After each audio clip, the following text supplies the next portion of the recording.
салом дӯстон, хуш омадем ба хонаи шумо. Ин хонаи шумо мебошад. Мо қарор дорем дар хонаи шумо. дӯстони азиз, дар навори имрӯзаи мо шумо 8 хонаи фурӯшӣ мебошад, қариб ки аз тамоми гӯшаҳои Тоҷикистон. нархҳои хонаҳо аз 80 000 сомонӣ сар мешавад. дӯстон, дар комментария нависед ки кадом хонаҳоро, чӣ гуна хонаҳоро мо пешкаш шумо бештар кунем. навори оянда танҳо заминҳои фурӯшӣ мешавад пешкаш шумо. дӯстони азиз, агар хоҳед ба мо раҳмат гуфтан, ҳатман наворда лайкзорӣ кунед. баъди як рекламаки кӯтоҳ дӯстони азиз наворро давом медиҳем. рафтем. бародарони азиз, ба шумо дорои гиҳоиро тавсия медиҳам. эпидемия паста барои ба қувват кардани мардонагӣ, барои шахсоне ки кӯдакдор намешанд фоиз спермаро зинда кардан, ҳамчунин барои шахсоне ки дар вақти ҳамхоба шудан беҳаракат мебошанд ва ҳамчунин барои варзишгарон тавсия дода мешавад. яке аз доруҳои гиҳоии дигар инфренг мебошад, барои мардҳое ки занҳои худро розӣ намекунанд дар вақти ҳамхоба шудан, тез корашонро тамом мекунанд. шумо метавонед ҳамхоба шуданатонро то 45 дақиқа дароз бикунед. самиюван барои вазн гирифтан ва шахсоне ки ба варзиш машғуланд бениҳоят пешниҳоди хуб мебошад. мумиё бо тумин барои дарди устухон, барои ба қувват кардани устухон, рӯда, меъда, бемориҳои шуш, сулфа, аллергия. хелба барои хунукзадагӣ, санги гурда, простатит, пешобдон. ҳамчунин ҳадиси паёмбар аст ки ба саддард даво мебошад. сенол барои кирми рӯда ва ҷигар. бародарони азиз, агар шумо хоҳед ки аз ин доруҳои гиёӣ дастрас кунед, бо рақамҳое ки дар рӯи экран мебинед занг занед. ҳамчунин бо тариқи почта ба тамоми гӯшаи ҷаҳон ба шумо мерасонанд. инак дӯстони азиз, пешкаши шумо хонаи назди ҳавлигӣ 2 сотиқ замин мебошад. хона бо сохтмони замонавист, бо ремонт таъмир мебошад. хона якошёна дорои 3 ҳуҷра мебошад. коридор, кухни, ҳаммом, таҳхона алоҳидона мебошад. об светаш доимист. хона дар шаҳри Душанбе, ноҳияи Гулбута, назди мактабда мебошад. хона фурӯхта мешавад бо нархи 270 000 сомонӣ. барои маълумотҳои бештар, дӯстони азиз, рақамҳоро дар зери видео мегузорам. шумо метавонед аз зери видео якумин хона дастрас кунед рақамҳоро. фаромӯш накунед гӯе ки аз хонаи шумо гирифтед рақамҳоро. дӯстон, пешниҳоди хуби мо барои шумо: мардуме ки дар корвон бо тиҷорат машғуланд, бо диққат гӯш андозед. хонаи назди ҳавлигӣ дуошёна. хона 5 ҳуҷрага мебошад. хона дар 2 сотиқ замин ҷойгир мебошад. хона 100 квадрати метрро дар бар мегирад. дӯстон, алоҳидона бо ин маъное мегӯем ки ғайри 5 ҳуҷра ҳаммом, ҳоҷатхона, ошхона алоҳидона мебошад дар дарони хона. хона дар шаҳри Душанбе, ноҳияи Гулбута, поёни корвон, назди мактаби нав мебошад. ҳамчунин хона наздикии асфалт мебошад, раҳи калон. ҳамчунин хона дорои як подвали капакалон мебошад, 5/3. дӯстон, рақамҳо дар зери видео мешавад. дуюмин хона аст. занг занед ва маълумотҳои бештарро дастрас намоед. дӯстони азиз, фаромӯш накунед дастгирии моро ва гӯед ки рақамҳоро аз хонаи шумо гирифтем. боз арзон мешавад. дӯстон, хонаи назди ҳавлигии дигар 5 сотиқ замин, дорои 3 ҳуҷра, 2 ҳуҷраи калон, 1 ҳуҷраи майда, 1 веранди калон, 1 ошхона, 1 шипон. хона 70 квадрати метрро дар бар мегирад. хона дар шаҳри Душанбе, ноҳияи Фирдавсӣ мебошад. 2 километр поён аз бозори корвон мебошад. ҳуҷҷат дорад. боз нарх мекунем, гуфт соҳиби хона. алишам мешавад. об, свет ҳамаш қоидавист. хона фурӯхта мешавад бо нархи 377 000 сомонӣ. барои маълумотҳои бештар рақамҳо дар зери видео гӯед ки рақамҳоро аз хонаи шумо гирифтем. дӯстон, инак дӯстони азиз, хонаи назди ҳавлигии дигар нав сохтмон мебошад. 4 сотиқ замин мебошад. сохтмони ноанҷомёфта, яъне таъмир нокарда аст. хона 4 ҳуҷрага мебошад. 180 квадрати метрро дар бар мегирад. об, светаш доимист. хона дар шаҳри Душанбе, Чортепа ҷойгир мебошад. хона фурӯхта мешавад бо нархи 235 000 сомонӣ.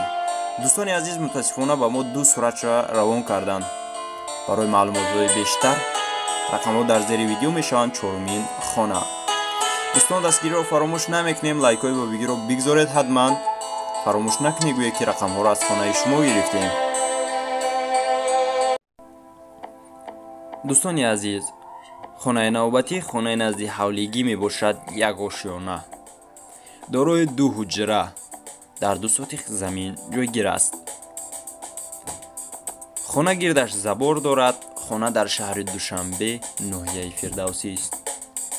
хона фурӯхта мешавад бо нархи 140 000 сомонӣ. дӯстони азиз, мо кӯшиш мекунем ки хонаҳои арзонро пешкаш шумо гардонем. барои маълумотҳои бештар рақамҳо дар зери видео мешаванд. панҷумин хона. дӯстони азиз, фаромӯш накунед гӯе ки рақамҳоро аз хонаи шумо гирифтем. агар оиди дорувогиёи шумо хоҳед маълумот дастрас кунед, дар ахири видео мешавад.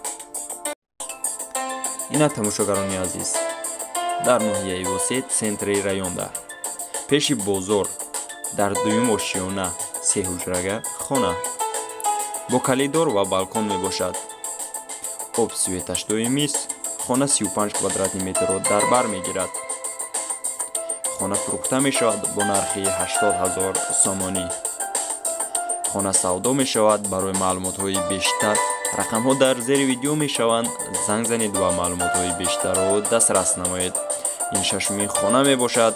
дӯстон, дастгирро фаромӯш намекунем, ҳатман лайкзорӣ кунед ва фаромӯш накунед гӯед ки рақамҳоро аз хонаи шумо гирифтем. боз арзон мешавад.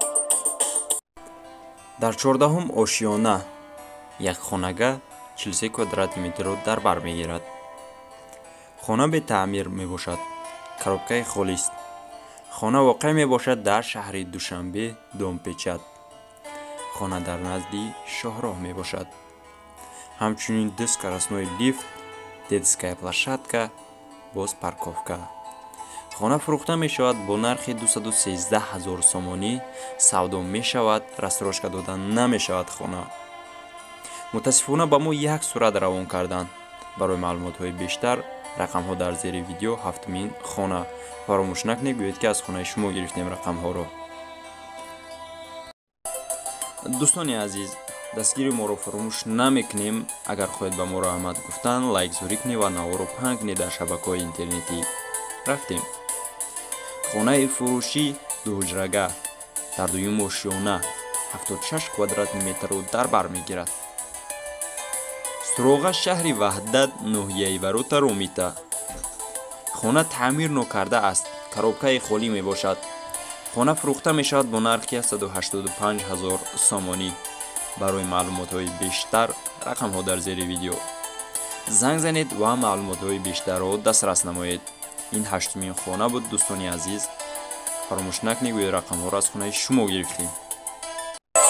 дӯстони азиз, навори мо ва шумо дар ҳамин ҷо ба анҷом мерасад. раҳмат ки то охири наворро тамошо кардед.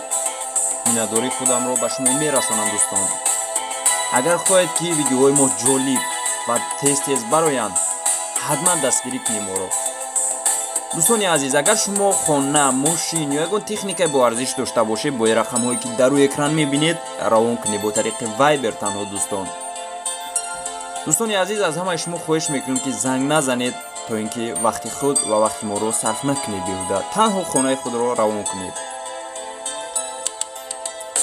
сарбаландӣ, хонаободӣ, тани сеҳат, имони мустаҳкам ба ҳар яке шумо хоҳонам. хай дӯстон. бародарони азиз, ба шумо дорои гиҳоиро тавсия медиҳам. эпидемия паста барои ба қувват кардани мардонагӣ, барои шахсоне ки кӯдакдор намешанд, фоизи спермаро зинда кардан, ҳамчунин барои шахсоне ки дар вақти ҳамхоба шудан беҳаракат мебошанд ва ҳамчунин барои варзишгарон тавсия дода мешавад. яке аз доруҳои гиҳоии дигар инфренг мебошад. барои мардҳое ки занҳои худро розӣ намекунанд дар вақти ҳамхоба шудан, тез корашонро тамом мекунанд. шумо метавонед ҳамхоба шуданатонро то 45 дақиқа дароз бикунед. Самиюван барои вазн гирифтан ва шахсоне ки ба варзиш машғуланд бениҳоят пешниҳоди хуб мебошад. Мумиё бо тумин барои дарди устухон, барои ба қувват кардани устухон, руда, меъда, бемориҳои шуш, сулфа, аллергия.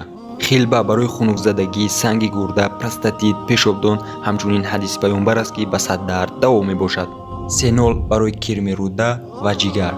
бародарони азиз, агар шумо хоҳед ки аз ин доруҳои гиёӣ дастрас кунед, бо рақамҳое ки дар рӯи экран мебинед занг занед. ҳамчунин бо тариқи почта ба тамоми гӯшаи ҷаҳон ба шумо мерасонанд.